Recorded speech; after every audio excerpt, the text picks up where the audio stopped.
क्या कर लूं? नोट कर लूं? ये नोट करो अब वाली वर्किंग, पिछली वाली को छोड़ दो यहां से। और अब ये डेप्रिसिएशन में भी हो सकता है भाइयों। क्या आप डेप्रिसिएशन जो निकालते हैं ना उसने आपसे ऊपर वाला पूछ लिया? तो ये तो मैथमेटिक्स है। और सीए में मैथमेटिक्स में एग्जामिनर बहुत कंफ्यूज करता है। मैथ्स अच्छी होनी चाहिए आपकी, नहीं हो रही तो आप मेहनत करें। 2 और 2 4 करना सीखें, 4 + 8 करना सीखें। सही।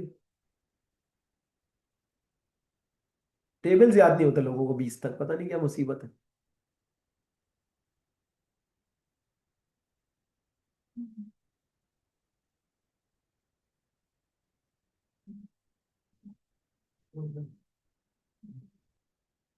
क्या?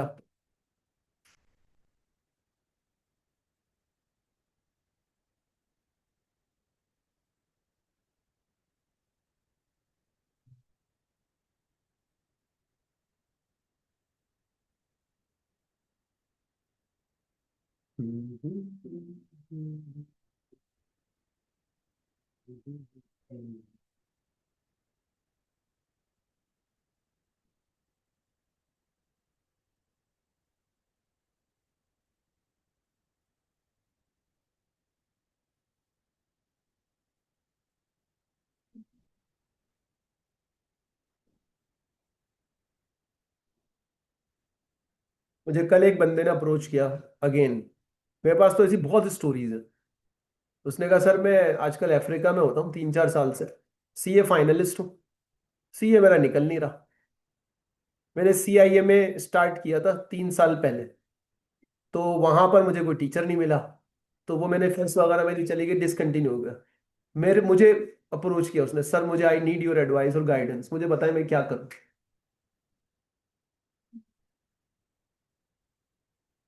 आपको राइट टाइम पे राइट डिसीजन लेने वाला ना मिले ना, आप बहुत टाइम जाया कर रहे हो। सीए फाइनल में इतने लोग फंसे हुए।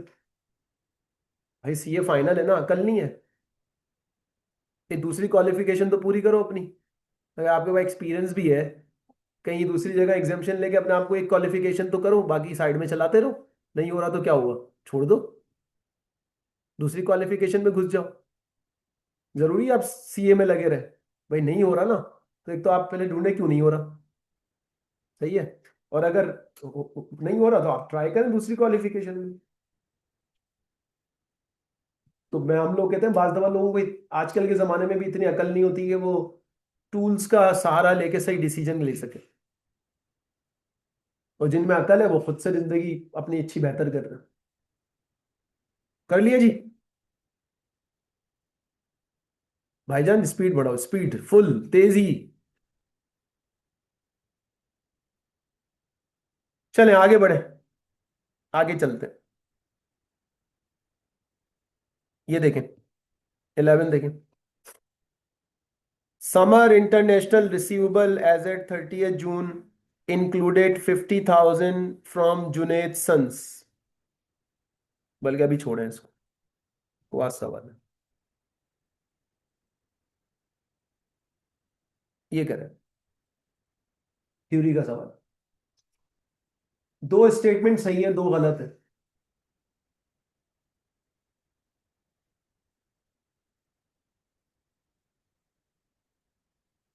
ठीक वाले ढूंढ ले। इसके बारे में क्या ख्याल है? इसके बारे में क्या ख्याल है? क्या ये सही है? Increase in allowance for doubtful debt shall be charge as an expense in statement of profit and. पक्का पक्का सही है। अब 3 में से बाकी एक बच गया। अच्छा जी। पहले के बारे में क्या ख्याल है? Receivable shall be shown in statement of financial position after deducting the allowance for doubtful debts. आप इस बैलेंस शीट बनवाई थी ना आपसे, उसकी वर्किंग क्या थी? वर्किंग देखे उसकी जाके। अकाउंट रिसीवेबल लिखते थे और उसमें से क्या माइनस करते थे? अलाउंस और डाउटफुल डेट्स का क्लोजिंग बैलेंस। ये सेंटेंस सही नहीं लिखा? सही लिखा हुआ है, बिल्कुल। बिल्कुल सही लिखा हुआ है। इसका मतलब है ये और ये गलत होना चाहिए। Credit limit and age analysis एक जैसी चीज है, जमीन आसमान का फर्क है। क्रेडिट लिमिट का मतलब होता है एक बंदा आके मुझे कहता है मुझे 1 लाख रुपए का उधार दो, मिलेगा नहीं जी, 50,000 रुपए का मिलेगा। लिमिट कितनी रखे उसकी, कितना उधार। एक कहता है मुझे 60 दिन का उधार दो, मिलेगा नहीं जी आपको मैं 30 दिन का दूंगा। ये क्या होता है, क्रेडिट। और एज एनालिसिस क्या होता है, जो रिसीवेबल्स हैं उनको डिवाइड कर दे कि उनकी एज क्या है। एज मतलब डेज क्या है, 30 दिन वाले कितने हैं, मोर देन 30 दिन वाले कितने हैं, मोर देन 60 वाले कितने हैं, ताकि उन्हें बेहतर तरीके से पकड़ सके, मैनेज कर सके। तो ये दोनों इंटरचेंजेबल, इंटरचेंजेबल कहते हैं एक जैसे, ऑल्टरनेट। जैसे provision for doubtful debts, allowance for doubtful debts, allowance for receivable, interchangeable item है। लेकिन ये इंटरचेंजेबल आइटम नहीं है। ये गलत क्यों हुआ दूसरा, receivable shall be shown in statement of financial position on gross value, हम तो नेट लिखते हैं भाई, ग्रॉस वैल्यू कोई होती है, क्या होती है, नेट वैल्यू, इसलिए क्या हो गया ये गलत। हम तो उसमें से अलाउंस भी माइनस करते हैं। तो हमारा सेंटेंस क्या हो गया, पहला सही और तीसरा भी सही। अच्छा जी चलें ये देखें, अगेन थ्योरी का सवाल। विच of the following is or are correct.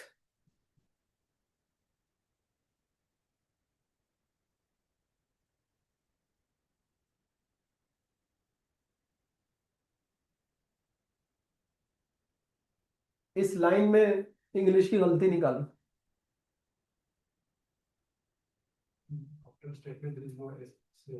ये किस चक्कर में लगाया इसने, ये कौन सी इंग्लिश लिखी हुई स्टेटमेंट के बाद, ये कौन सी इंग्लिश है।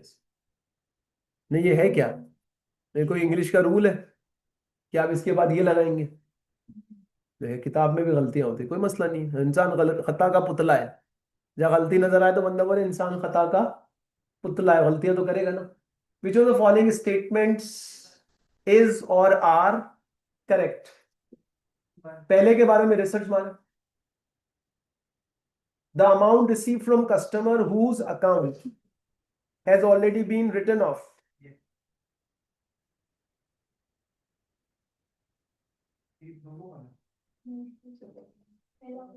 पहला सही है, गलत है, गलती बताओ।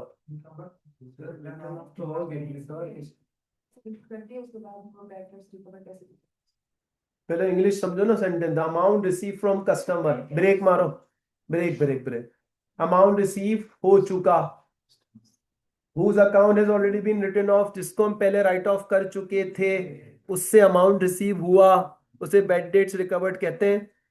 यस तो सही हो गया ना भाई, गलत कैसे हुआ। The customer who has not paid invoice since last 4 months due to dispute in invoice term is bad debts. उसने इनकार नहीं किया, वो सिर्फ बिल पे ऊपर इतराजात कर रहा है कि तुमने बिल गलत बना के भेज दिया, बिल में ये क्यों लिखा हुआ है, बिल में उसने कब मना किया मैं पे नहीं करूंगा। अगर वो आपको आश्रय भी दे रहा है ना कि आज नहीं कल नहीं, तो आप बैड डेट्स बोलेंगे उसको, आप डाउटफुल डेट्स बोलेंगे, बैड डेट्स। तो ये क्या हो गया, तो ओनली इज करेक्ट। ठीक है जी। अब ये न्यूमेरिकल है, बंदा बैड डेट्स की एंट्रियां पास कर रहा है, रिसीवेबल ये जाएगा वो जाएगा, पता लगा एग्जाम में सवाल आए दो दो भी क्या निकले, थ्योरी के सवाल निकले, और बंदा गया काम से। क्योंकि थ्योरी तो पढ़ने की पाकिस्तानियों को आदत ही नहीं है, किसी को भी नहीं, यहाँ वालों को भी नहीं, ना एसीसीए वालों को, ना किसी को थ्योरी से जान निकलती है उन्हें। सर थ्योरी बहुत मुश्किल है सर, थ्योरी का कुछ बंदोबस्त करें, याद नहीं हो रही, नोट्स बना के दे दे, आप अपने हाथों से नोट्स बना के दे दे। भाई जान, theory and calculation part and parcel है आपका, थ्योरी भी आपको पढ़नी है, थ्योरी आपको याद करके लिखना भी आनी चाहिए। सही है, अगर आप में नहीं एबिलिटी पैदा हुई तो आपको एबिलिटी पैदा करनी पड़ेगी। सारा सॉल्यूशन रट्टे मार मार के लिखना नहीं होता। सही है, चले आगे बढ़े। चल एक और ट्विस्टेड सवाल,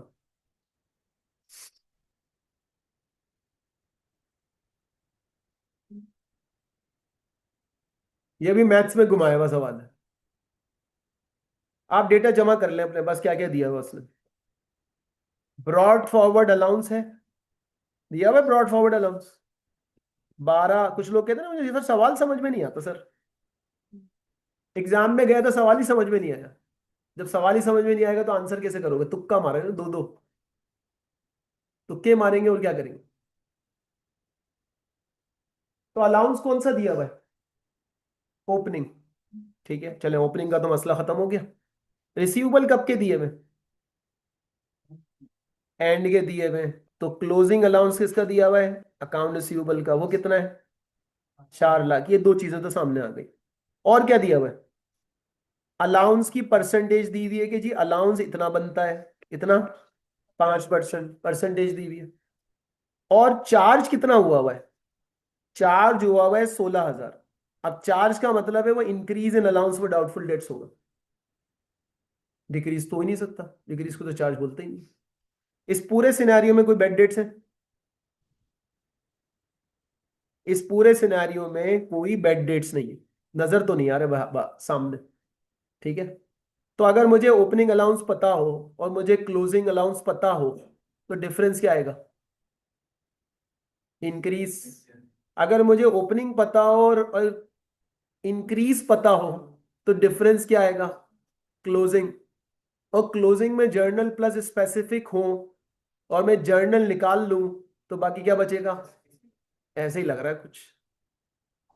क्या मैं जर्नल निकाल सकता हूं उसके अंदर?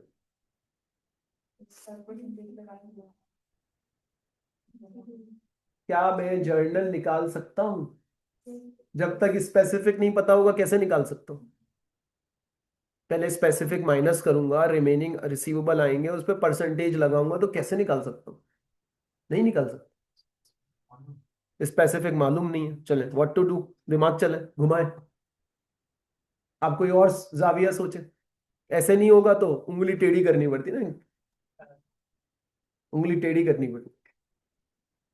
पाकिस्तानियों से सीखना, तो टूथपेस्ट का बेहतरीन इस्तेमाल पाकिस्तानी उंगली टेढ़ी करके निकालते हैं। आखिर दम तक चलाते रहते हैं उसको, जब तक खत्म ना हो जाए। ऐसे ही है।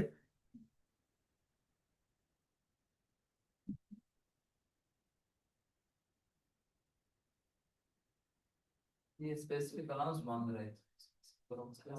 भाई सोचे, सोचो सोचो, ये मत बोलो कि नहीं हो सकता, हो सकता है। डूएबल है, दिमाग चलाएं। एक तरीका नहीं होता ना। अब तुम सड़क पे जा रहे हो, देखो सामने से बंदे ना, वो आग लेकर आ रहे हैं जलाने के लिए तुम्हें। तुम उन्हीं के पास भागोगे ये पीछे भागोगे? यार मुझे क्या पता पीछे भागना था, पता लगा उसी डायरेक्शन में जा रहे हो मरने के लिए। तेजी पैदा करनी पड़ती भाई। आप रास्ता पकड़ के, एक घर खुला हुआ मिला आपको, बराबर में था, सही है, उसी में घुस गए आप और दरवाजा बंद कर लिया। पता लगा घर वालों ने डाकू समझ के गोली मार दी।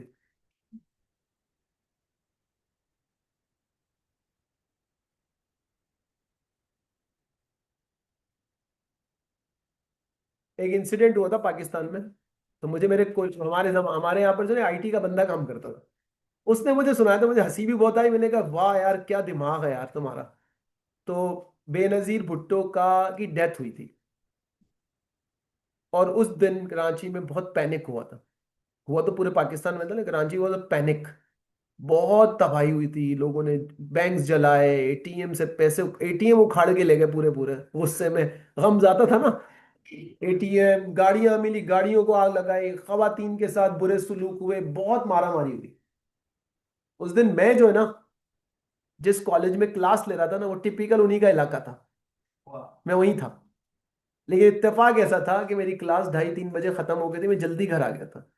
जैसे मैं घर पहुंचा हूं, और उसके बाद आई है न्यूज। अब कराची शहर में लोगों का ट्रैवलिंग 2-2, 2.5, 2.5, 3-3 घंटे घर पहुंचने में लगते हैं। तो जो उसके बाद निकले ना, उनके साथ जो हशर हुआ ना, no law and order. Police वालों सबको बोला था कोई बीच में नहीं आएगा, जो कर रहे हैं करने दो। तो जिसके हाथ में जो आया ना, उसका वही बेड़ा गर्क किया गया। सही है। कई लोगों तो ऐसे हुए कि हमारे रिलेटिव्स थे, तो हमारा घर करीब था, हमने कहा, आ जाओ आ जाओ आ जाओ, कोई मसला नहीं, बाद में रात में देखेंगे। ऐसे भी लोग गए करीब मोहल्ले में, किसी दोस्त के घर पे, किसी रिश्तेदार पे। तो लोगों ने, वैसे ही लोगों ने दरवाजे खोल दिए, भाई जो आ जाए जी हमारे पास आ जाए। इस तरह से भी हुआ। उन्होंने कुछ नहीं छोड़ा, बहुत लॉलेस लैंड्स। तो उसमें ये कोलीग हमारा बंदा था, इससे हमने वाकया सुना है। उसने कहा मैं मोटरसाइकिल पे जा रहा था, मोटरसाइकिल पे जा रहा था, तो अचानक से ना आगे लड़के 20-25 नारे लगा रहे थे, नहीं छोड़ेंगे ये वो। मैंने कहा बेटा गए आज तो। उसने पता क्या किया? उसने कहा मैंने उन्हीं के साथ मोटरसाइकिल लगाई, जिए जिए नहीं छोड़ेंगे नहीं छोड़ेंगे, जिए जिए जिए, और जोर जोर से करते करते करते करते ना, जब मुझे लगा ना ये मैं पीछे आहिस्ता आहिस्ता कि ये आगे, तो मैंने यहां से घुमाई गाड़ी, निकल आया। देखा ना स्मार्टनेस काम आई। क्या होता है बंदे को कहीं भी अकल, स्मार्टनेस चलाने का मौका मिल सकता है। ऐसा तो आप बेवकूफ बने फजूल में, क्या आप में अकल ही नहीं है।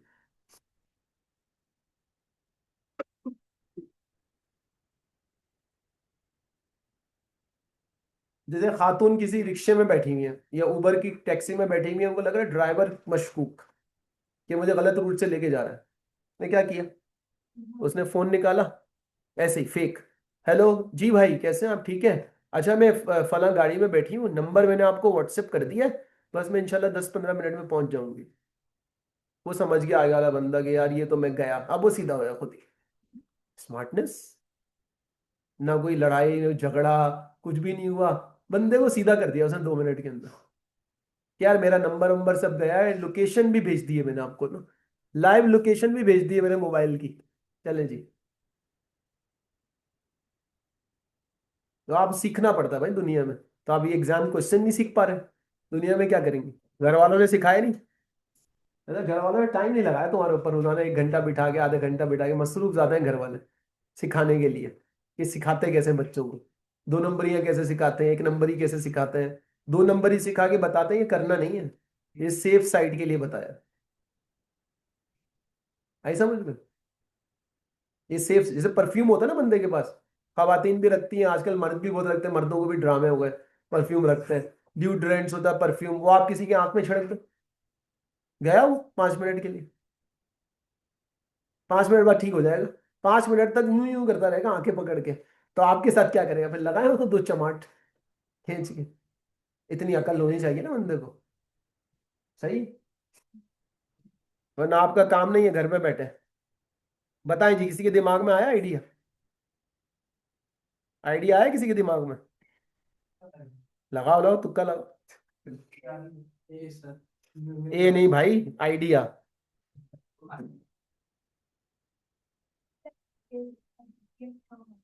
तो अकाउंट रिसीवेबल पे तो परसेंटेज लगी नहीं सकती, क्योंकि ये जो है ना रिसीवेबल, इसमें से स्पेसिफिक माइनस ही नहीं हुआ, परसेंटेज कैसे लगेगी? रिजेक्टेड। देखिए ओपनिंग कितना है, ये ओपनिंग कितना है? 12,000। ठीक है। क्लोजिंग नहीं पता, क्वेश्चन मार्क लगाए। इंक्रीज पता है, इंक्रीज कितना है? 16,000। डिफरेंस निकालो, 4,500। इस 4,500 में, इस 4,500 में दो चीजें शामिल है, स्पेसिफिक भी शामिल है, और अगर तुम इतना घूमे हुए सवाल लेकर, फाइनेंशियल मैथ्स में तो एग्जामिनर कीमा बना देगा तुम्हारा, वैसे घूमे घूमे सवाल पूछता है फाइनेंशियल मैथ्स के, समझ ही नहीं आ रहा होता बाज दफा। तो 4,500 के अंदर ये दोनों चीजें शामिल है। चलें 35 कर लेते हैं। 3,500 के अंदर ये दोनों चीजें शामिल है। सही है। अच्छा जी, कितना स्पेसिफिक अलाउंस शामिल है? 35 ही निकला है ना, पक्की बात है। 12,500 था, और चार्ज हमने कितना किया था? 16,000। 3,500।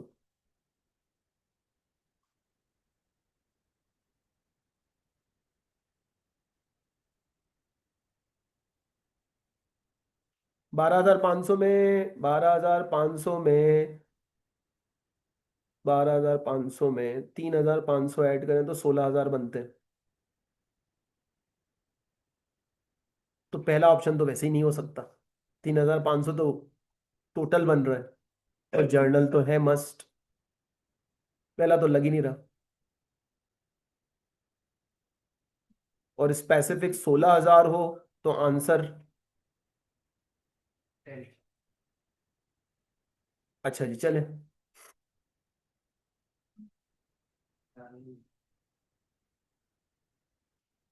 अच्छा, ये 5% का कुछ कर सकते हैं?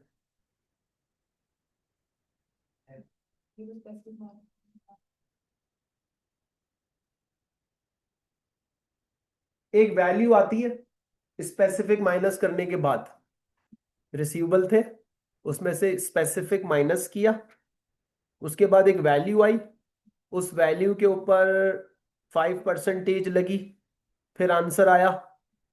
सही है टोटल। तो जो 5% आ रहा है आपको 95% हो जाए रिमेनिंग, ऐसा करके कुछ हो सकता है कि वैल्यू जो आई है वो 95% है, तो उसको 100% कर दिया, फिर उसमें से ये कर दिया, वो निकाल दिया, कुछ ऐसा हो सकता है, वो सोचे।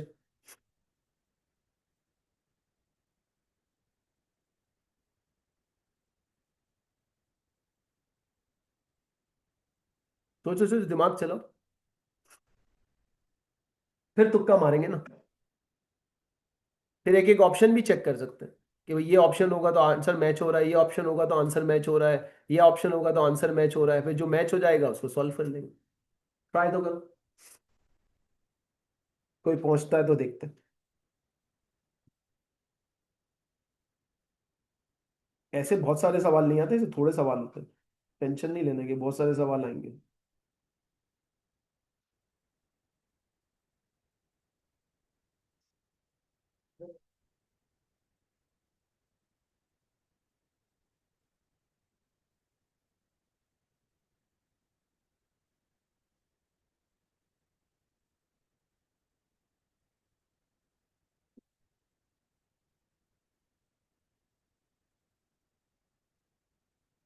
वैसे भी नहीं हो सकता, वैसे भी नहीं हो सकता, वैसे भी नहीं हो सकता। इसका मतलब पता क्या है? इसका मतलब है ये जो रिसीवेबल दिया हुआ है ना, ये रिसीवेबल, ये वाला, इसमें इसको इसमें लिखना चाहिए था कि ये रिसीवेबल आफ्टर स्पेसिफिक अलाउंस है। इसने at the end of the year लिख के बता रहा है कि ये तो सीएफ है, और सीएफ के अंदर से तो स्पेसिफिक अलाउंस माइनस। तो ये पता क्या होना चाहिए, लिखा होना चाहिए रिसीवेबल आफ्टर स्पेसिफिक अलाउंस कितना है, 4 लाख। इसके अलावा सवाल सॉल्व ही नहीं हो सकता, अगर वो ना दिया हुआ हो तो किसी सूरत नहीं हो सकता। तो हम इसको मानेंगे कि रिसीवेबल क्या दिया हुआ है, आफ्टर स्पेसिफिक अलाउंस दिया हुआ है, तो हम 4 लाख पे क्या लगाएंगे, जर्नल की परसेंटेज। तब बन सकता सवाल। जितनी बनी, 4 लाख पे जर्नल की परसेंटेज लगाओ, 20,000 का बना आपका जर्नल।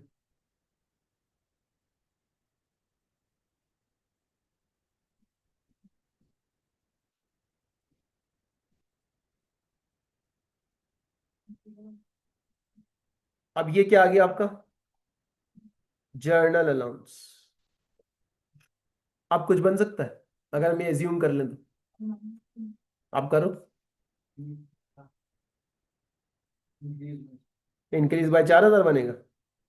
इंक्रीज तो पूछा ही नहीं है ना उससे, तो स्पेसिफिक अलाउंस पूछा हुआ, स्पेसिफिक अलाउंस बताना। इंक्रीज तो हमें दिया हुआ है।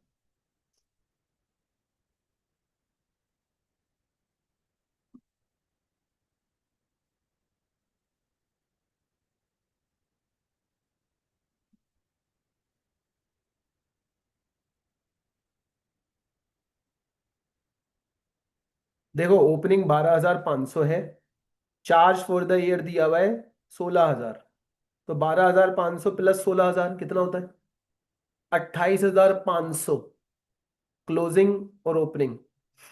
तो क्लोजिंग 28,500 होगा, तो आंसर 16,000 आएगा, ऐसा ही है। क्लोजिंग 28,500 होता तो आंसर 16,000 आता। तो अगर क्लोजिंग 28,500 है, तो अब आप चारों ऑप्शंस को देखेंगे, तो आपको जब तक जर्नल नहीं पता लगेगा आप नहीं बता सकते। अगर जर्नल 20,000 है, तो टोटल कितना आ रहा है, 28,500। इसमें जर्नल कितना है, 20,000, तो बाकी क्या हुआ, 8,500। ये क्या है, ये स्पेसिफिक, ये बगैर एज्यूम किए हुए सॉल्व ही नहीं हो सकता। जब तक उसको एज्यूम नहीं करेंगे कि जो 4 लाख दिया है वो आफ्टर स्पेसिफिक अलाउंस है।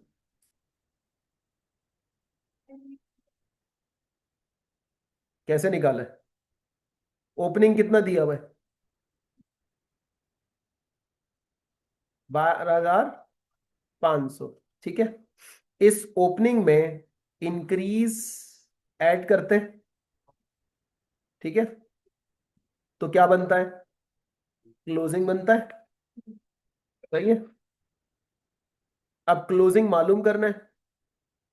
इंक्रीज दिया हुआ 16,000। 16,000, तो ओपनिंग इतना था, इस दफा हमने अलाउंस इंक्रीज कितना किया? 16,000, तो टोटल कितना बन जाएगा? 28,500। दोनों का डिफरेंस निकाल के देख लो, यही आंसर आ रहा है। अब इस इंक्रीज को हमने तोड़ा 2 हिस्सों में।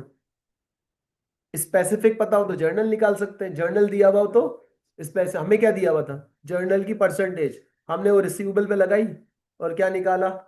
20,000 क्या कर दिया? जर्नल कर दिया, तो बाकी क्या बचा? 8,500 स्पेसिफिक। किसी भी टॉपिक में ग्रिप लाने के लिए पैसे पहले ऐसे सवाल नहीं किए जाते, पहले सीधे सीधे सवाल किए जाते हैं, 8, 10, 15, 20। क्या आपको सिस्टम समझ में आ जाए? जब वो सिस्टम क्लियर हो जाता है फिर आप टेढ़े सवाल ढूंढते हैं, 8, 10, 15, 20, ताकि एग्जाम में अगर कोई टेढ़ा सवाल आ जाए तो मैं उसको, अगर किसी को इंक्रीज इन अलाउंस और डिक्रीज इन अलाउंस की समझ नहीं है उसको ये हाथ भी नहीं लगाना चाहिए सवाल। पहले वो क्लियर करें, उसके बाद फिर आगे बढ़े। Answer question. या आंसर क्वेश्चन में नहीं होता, आंसर में होता है। दिया हुआ होगा। हाँ, ये आज लेट आया ना। नाश्ता करके आया, ये मंगवाऊं?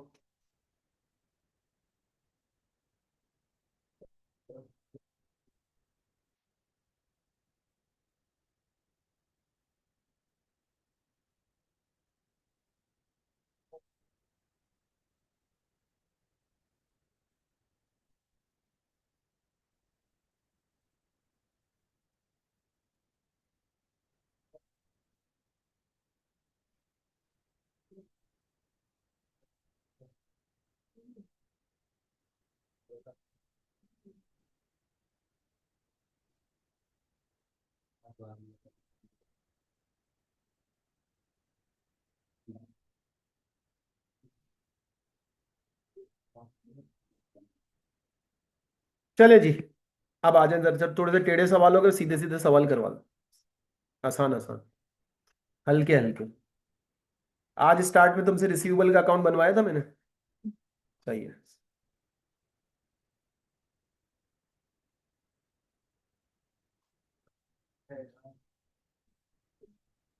ये गलत बना हुआ है। सही है, ये गलत बना हुआ है, हमें इसकी पोजीशन चेक करनी है।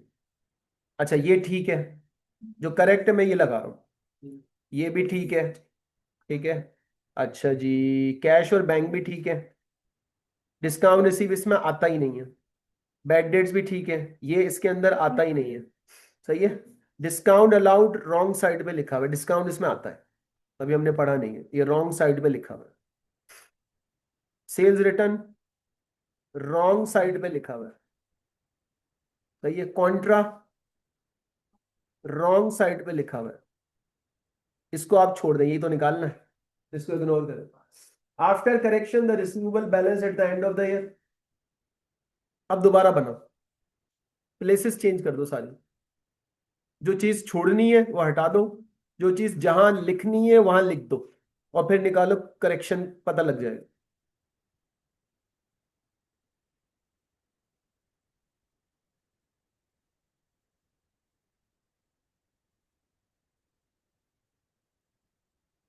ये मत लेना, ये तो हमें आंसर निकालना है।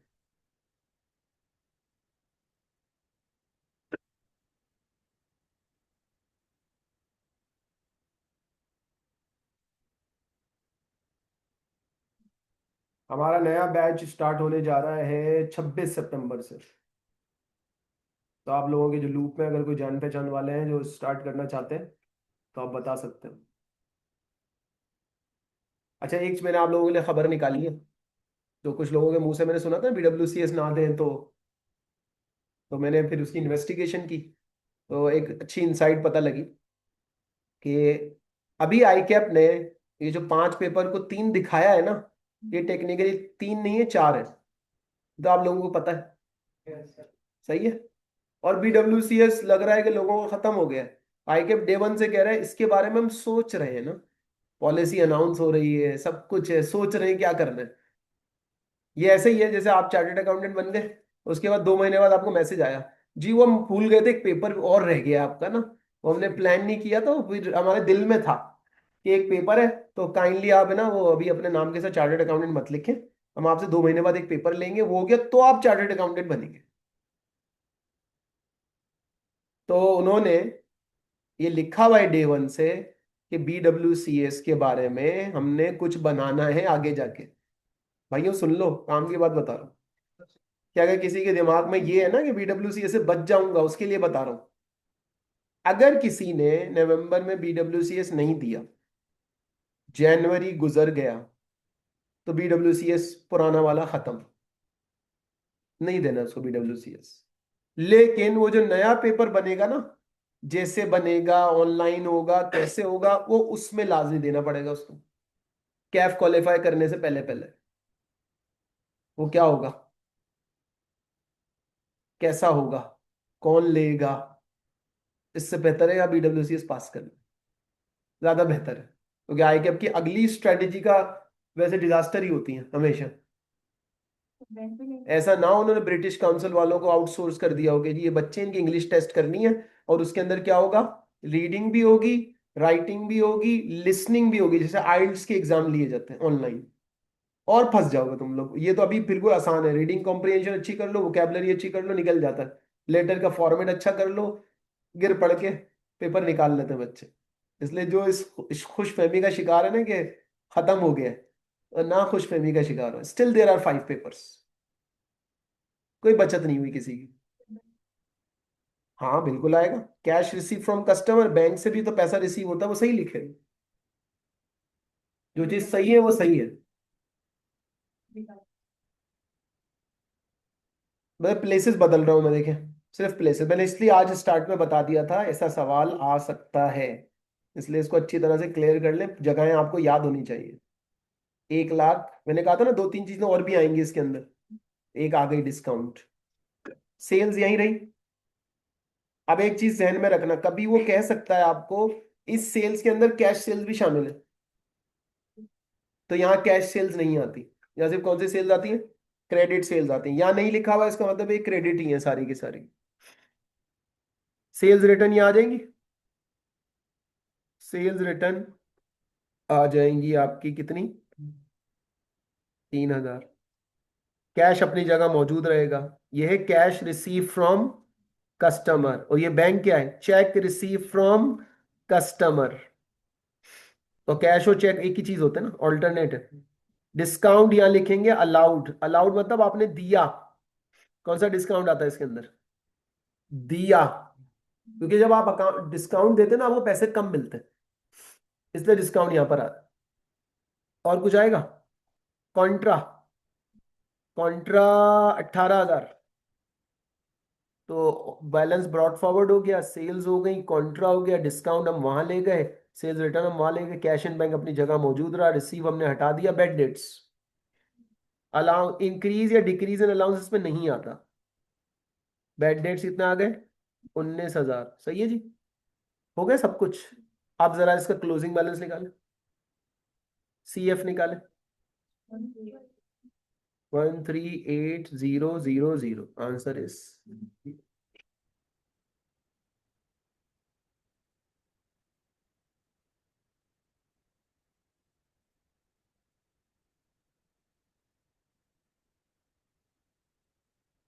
अच्छा, ये तो आपको अकाउंट ऐसे बना के दिया ना, उसने बना हुआ अकाउंट दिया और कहा इसको ठीक कर दो।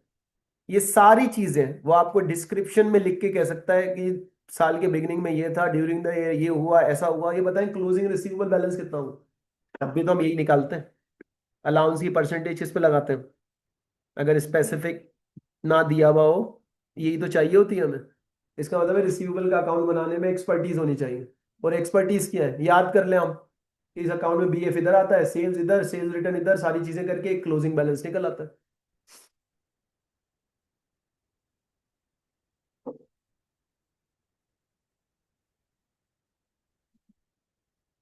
अब इसमें दो तीन चीजें और आएंगी इस अकाउंट में, स्टिल थोड़ा होल्ड करें। छाप लिया, चले आगे बढ़े।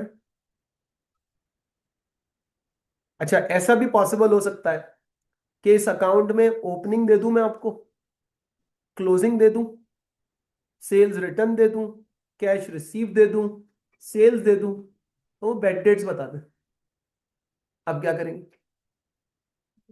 अब वही अकाउंट बनाएंगे, सारी चीजें अपनी जगह पे लिख देंगे और कैलकुलेटर उठा लेंगे, प्लस माइनस करके जो चीज मिसिंग होगी वो निकाल लेंगे, मिसिंग वैल्यूज निकालेंगे। सही है? जैसे ये सवाल क्या क्या दिया हुआ है, रिसीवेबल दिया हुआ है, ओपनिंग है क्लोजिंग है, ओपनिंग दिया हुआ है, क्रेडिट सेल्स दी हुई है, बैड डेट्स रिटर्न ऑफ दिए हुए, and to be return off दिए हुए, तो टोटल बैड डेट्स कितने होंगे आपके? ठीक है। चेक एंड कैश रिसीव दिए हुए, बैड डेट्स रिकवर्ड दिए हुए, जो कि ऊपर कैश और चेक में शामिल है, यानी कि उसका जो पैसा आया हुआ है ना उसके अंदर शामिल है, और क्लोजिंग रिसीवेबल दिया हुआ है, सब कुछ दिया हुआ है, ओपनिंग भी है क्लोजिंग भी है, सब कुछ दिया हुआ है। क्रेडिट सेल्स रिटर्न पूछी हुई, और रिटर्न कौन सी साइड पर आता है? इसका मतलब है क्रेडिट साइड पर एक बैलेंस बच जाएगा, जब दोनों साइड देखेंगे ना, क्रेडिट साइड पे एक बैलेंस बचेगा, वो बैलेंस क्या होगा? Sales return. बनाया अकाउंट बनाया।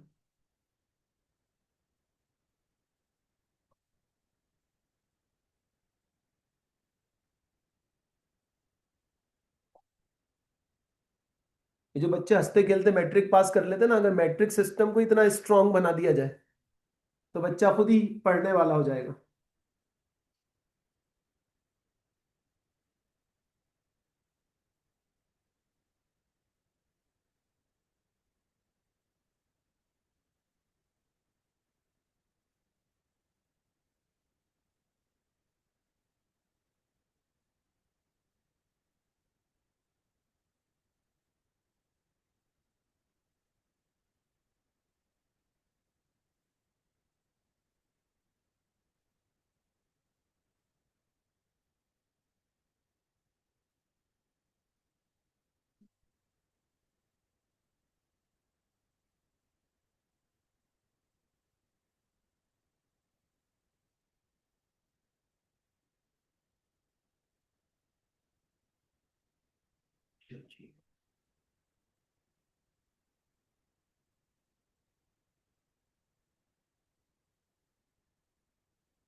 यस, जब बैड डेट्स क्रेडिट पे है तो रिकवर डेबिट पे आने चाहिए।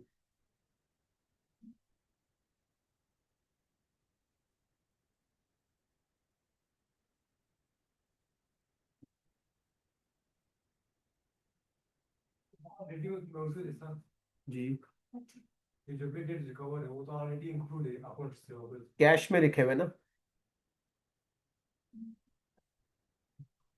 हम ये दोबारा भी नहीं। हाँ ये से तो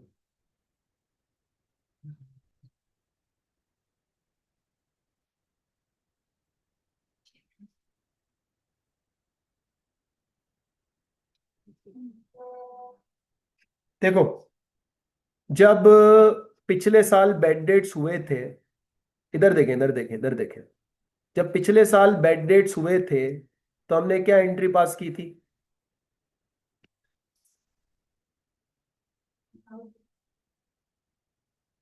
सही है? यानी कि जो एंट्री आपको सिखाई गई ना, कैश डेबिट और बैड डेट्स रिकवर्ड क्रेडिट, वो ऐसे नहीं बनी, वो घुमा फिरा के बनाई है हमने। उसके पीछे क्या है? उसके पीछे बता रहा हूं क्या है। ये आपने पिछले साल एंट्री पास कर दी थी, रिसीवेबल क्या हो गए थे? कम हो गए थे, खत्म। अब इस साल क्या हुआ? कस्टमर आके कह रहा है कि जी मैं आपको पैसा देने को तैयार हूं, तो आपने कहा जो पिछली एंट्री थी वो गलत नहीं पास हो गई? पहले आप इस एंट्री को रिवर्स करो, account receivable debit, bad debts recovered credit. सही है? सुन तो लो भाई चंदा, जल्दी क्या है। हुई? इसको पोस्ट करेंगे तो कहाँ जाएगी? अकाउंट रिसीवेबल डेबिट आएगी डेबिट साइड पे। ठीक है, अब दूसरी एंट्री बनेगी जो वो कह रहा हाँ मैं पैसे दे रहा हूँ। अब क्या कह रहा है, पैसे दे रहा हूँ तो पैसे मिलेंगे, कैश डेबिट। पैसे मिलते तो क्या करते हैं, कैश डेबिट किससे मिले, account receivable credit, cash debit and account receivable. लिख लो अपने पास, पहले एंट्री लिखो bad debts debit, sorry account receivable debit bad debts credit, यानी बैड डेट्स रिकवर्ड क्रेडिट। अभी तुम्हें समझ में आ जाएगी, account receivable debit bad debts credit, account receivable debit bad debts credit.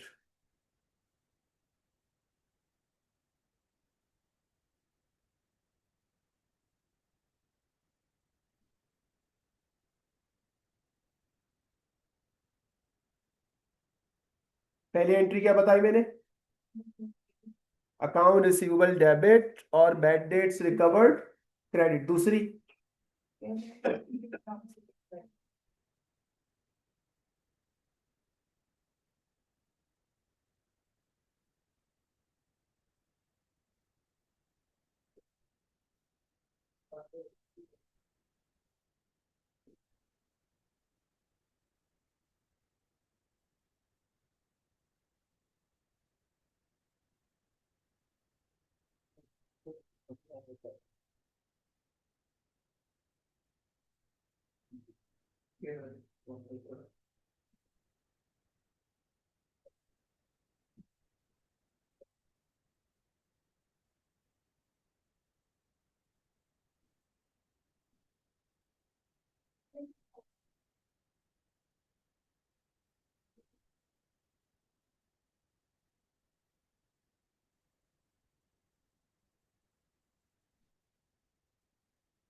हाँ जी, आगे बढ़े।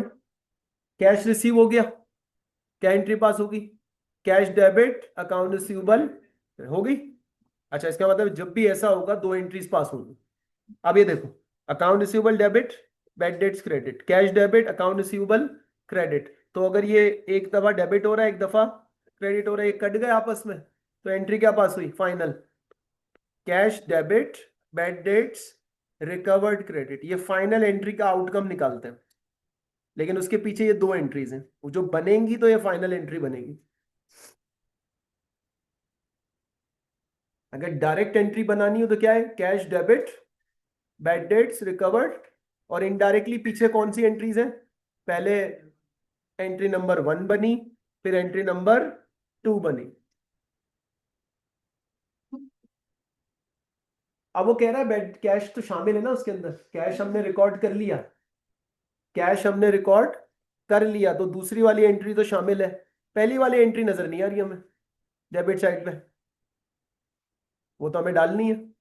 दूसरी वाली एंट्री का cash record bad debts recovered 7,000 included in above cash and check received, यानी कि वो इसके अंदर शामिल है। जब आप ये लिखेंगे क्रेडिट साइड के ऊपर तो ये सेकंड वाली एंट्री आ जाएगी, पहली वाली वो आपको डालनी पड़ेगी। तो बैड डेट्स डेबिट साइड पे जाएगा, bad debts recovered debit side पे जाएगा।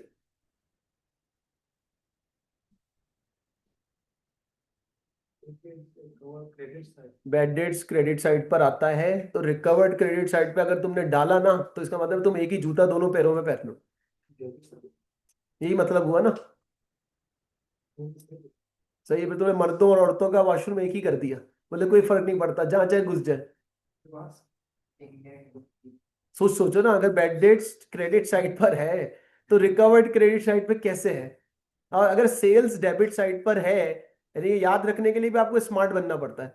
अगर सेल्स डेबिट साइड पर है तो सेल्स रिटर्न क्रेडिट साइड पर ही होगा ना, ऑपोजिट साइड पे जाने चाहिए। ठीक है, चले बनाए। बी एफ यहां आएगा कितना,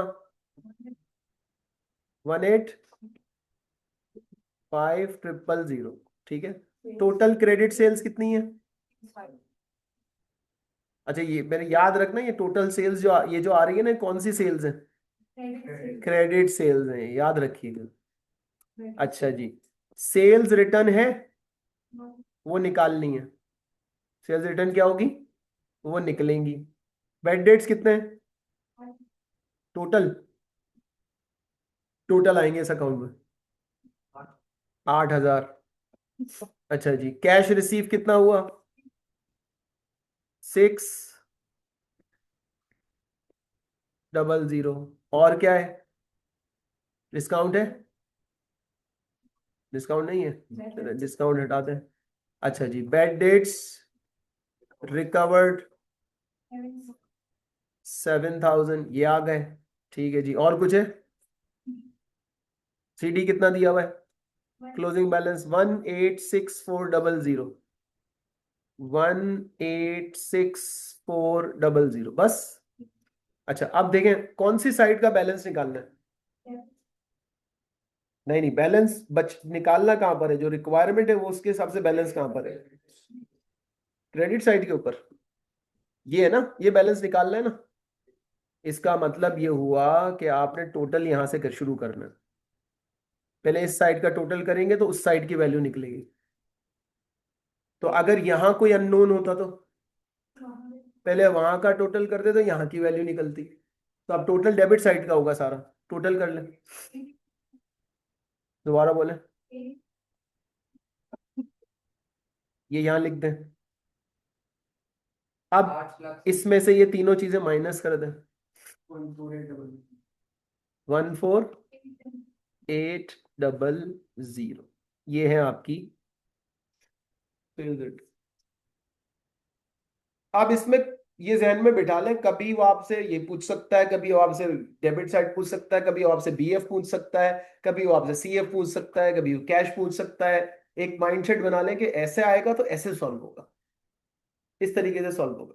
कि जितनी भी वैल्यूज आ सकती हैं पॉसिबल, आपको उसका ठिकाना पता होना चाहिए, वो डेबिट पे जाएंगी या क्रेडिट पे जाएंगी। अभी कितनी पता लग गई? बीएफ डेबिट पर होता है, क्रेडिट सेल्स डेबिट पर होती हैं, बैड डेट्स रिकवर्ड डेबिट पर होती हैं, रिटर्न क्रेडिट के ऊपर होता है, discount allowed, cash received, check received और बैड डेट्स। अभी एक दो और बता दूंगा एडवांस, ताकि कभी गड़बड़ हो जाए तो कोई आ जाए तो जो नहीं दी हुई होंगी इसके अंदर वो भी बता दूं।